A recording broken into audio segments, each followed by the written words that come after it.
जय माँ भवानी दोस्तों। कैसे हैं आप सब लोग। आशा करता हूँ अच्छे होंगे और स्वस्थ होंगे। दोस्तों, आज की वीडियो में मैं आपको बताऊंगा कि जो लोग नरवाण मंत्र का जाप करते हैं, यह मंत्र माता दुर्गा का मंत्र है और महामंत्र है। ब्रह्मांड में जितनी भी शक्तियां हैं, सभी शक्तियों का प्रतिनिधित्व यह मंत्र करता है।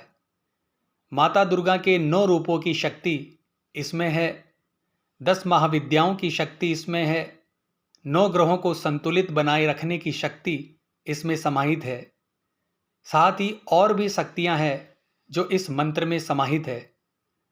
इसके अंदर 9 वर्ण होने के कारण इसे नवाण मंत्र कहा जाता है, यानी 9 अक्षरों से मिलकर यह मंत्र बना है। एक एक अक्षर में माता की सभी शक्तियां विद्यमान है।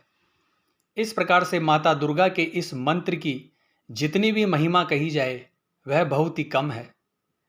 दोस्तों, इस मंत्र की चैंटिंग करने के बाद जो ऊर्जा पैदा होती है वह बड़ी उग्र होती है और उष्ण होती है। हर व्यक्ति इस मंत्र की ऊर्जा झेल सके यह पॉसिबल नहीं है।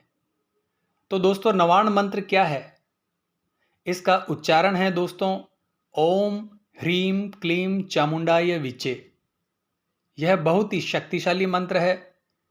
ब्रह्मांड की किसी भी शक्ति को आकर्षित करने के लिए माता का यह मंत्र समर्थ है और कुछ भी इस मंत्र के द्वारा पाया जा सकता है, परंतु हमें इसका जाप करने में बड़ी सावधानी बरतने की जरूरत है। मैंने ऐसे व्यक्तियों को भी देखा है जिन्होंने जोश में आकर इस मंत्र की लंबी साधना शुरू की और वह इसकी ऊर्जा को संभाल नहीं पाए, क्योंकि मंत्र में दोस्तों एक विस्फोटक ऊर्जा भरी हुई होती है। तो जब भी कुछ साधक ऐसे होते हैं जो जोश में आकर इस मंत्र की साधना करते हैं और उन्होंने पहले किसी भी प्रकार की साधना नहीं की, उसके बाद उनकी इच्छा हुई साधना करने की, तो उन्होंने इसी मंत्र को चुना और जोश में आकर इसकी 21 माला प्रतिदिन शुरू कर दी, 51 माला शुरू कर दी, 108 माला का जप शुरू कर दिया। तो मंत्र तो अपना कार्य करेगा दोस्तों, मंत्र तो अपनी ऊर्जा देगा, लेकिन क्या हमारा शरीर उस ऊर्जा को सहन करने के लिए तैयार है या नहीं?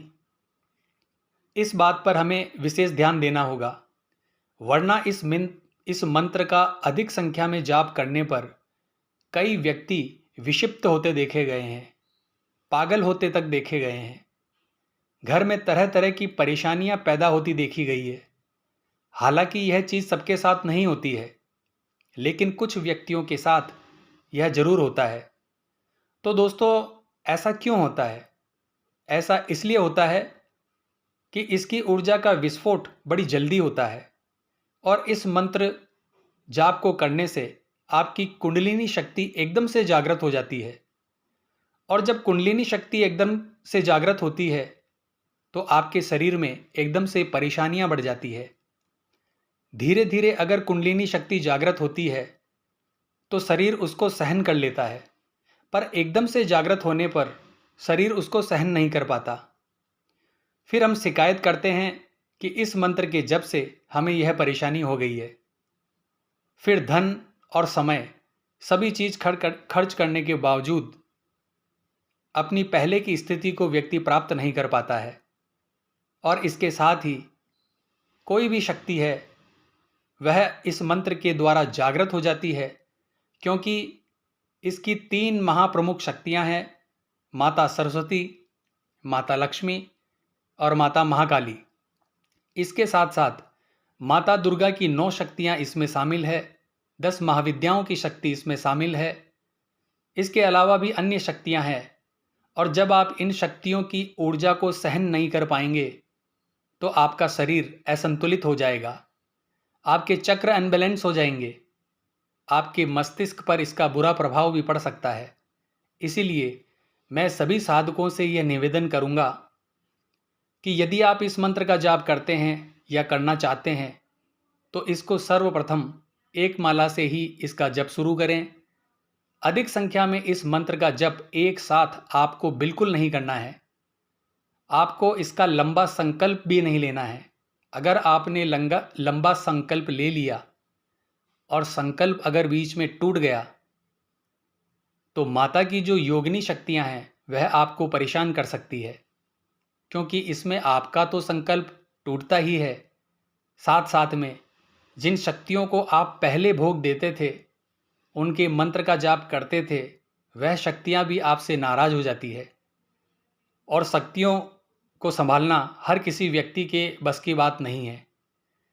जैसे जैसे इस मंत्र की ऊर्जा को आपका शरीर सहन करता जाएगा, वैसे वैसे आपको अपने मंत्र के जप की जो संख्या है उसको आगे बढ़ाते रहना है।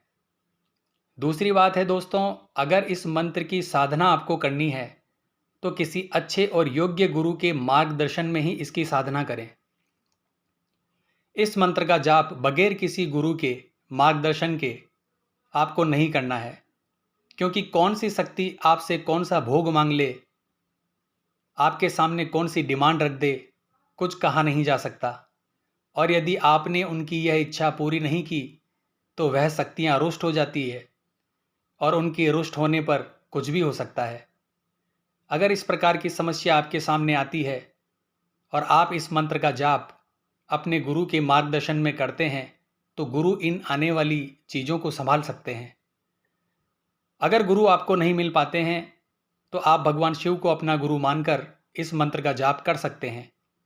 इसके अलावा एक बहुत ही महत्वपूर्ण बात मैं आपको बता दूं दोस्तों, चाहे आप 1 माला करते हो, चाहे आप 11 माला करते हो, चाहे आप 21 माला या 51 माला ही क्यों ना करते हो, इस मंत्र के जप के अंत में ओम नमः शिवाय मंत्र के जप की 1 माला या 3 माला का जाप आपको अवश्य करना है। ऐसा मैं इसलिए कह रहा हूं दोस्तों कि नवाण मंत्र की जो ऊर्जा है वह उष्ण है, उग्र है, प्रचंड है, जबकि ओम नमः शिवाय मंत्र की एनर्जी जो ऊर्जा है वह शांत है, शीतल है। तो नवाण मंत्र की उष्णता को इस मंत्र की शीतलता शांत कर देती है और आपका शरीर और आपके शरीर के चक्र और आपका मन स्थिर रहेगा और संतुलित रहेगा और कभी भी आपको किसी भी प्रकार की परेशानी का सामना नहीं करना पड़ेगा। वरना नवाण मंत्र का अधिक जाप करने से आपका स्वभाव क्रोधी स्वभाव हो सकता है, आपका मन उचट सकता है, आपका मन चिड़चिड़ा हो जाता है और अन्य प्रकार की शक्तियां आपके शरीर को माध्यम बना लेती है और अलग अलग प्रकार की डिमांड रखती है। फिर आपको इन शक्तियों को संभालना मुश्किल हो जाता है। अगर आप अकेले इस रास्ते पर चलेंगे तो इस प्रकार से इसमें जो सावधानियां हैं वह मैंने आपको बता दी। आपको इन सावधानियों पर विशेष ध्यान देना है और फिर इस मंत्र का जाप करना है, तो निश्चित ही आपको अच्छे परिणाम मिलेंगे। तो आशा करता हूं आज की यह जानकारी आपके लिए उपयोगी साबित होगी। तो मिलते हैं अगली वीडियो में दोस्तों। जय मां अम्बे, जय श्री कल्याण।